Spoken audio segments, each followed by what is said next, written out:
ഹരശ്രീ ഗണപതയേ നമ. അവിഘ്നമസ്തു. ശ്രീ ഗുരുഭ്യോ നമ. ഗന്ധർവനേവം ചൊല്ലി മറഞ്ഞോരനന്തരം സന്തുഷ്ടന്മാരായൊരു രാമലക്ഷ്മണന്മാരും ഘോരമാം വനത്തൂടെ മന്ദം മന്ദം പോയി ചെന്നു ചാരുത ചേർന്ന ശബരാശ്രമമകം പുക്കാർ. സംഭ്രമത്തോടും പ്രത്യുത്തായ താപസീ ഭക്ത്യ സമ്പതിച്ചിതു പാദാംബോരുഹയുഗത്തിങ്കൽ.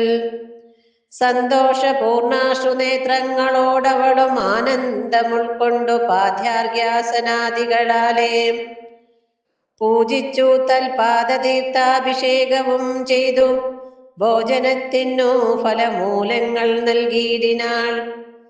പൂജയും പരിഗ്രഹിച്ചാനന്ദിച്ചിരുന്നിതു രാജീവനേത്രന്മാരാം രാജനന്ദനന്മാരും. അന്നേരം ഭക്തി പൂണ്ടു തൊഴുതു ചൊന്നാളവൾ, ധന്യയായി വന്നേനഹമിന്നു പുണ്യാതിരേക്കാൽ. എന്നുടെ ഗുരുഭൂതന്മാരായ മുനിജനം നിന്നെയും പൂജിച്ചനേകായിരത്താണ്ടുവാണാർ. അന്നു ഞാൻ അവരെയും ശുശ്രൂഷിച്ചിരുന്നിതു. പിന്നെ പോയി ബ്രഹ്മപദം പ്രാപിച്ചാരവർകളും.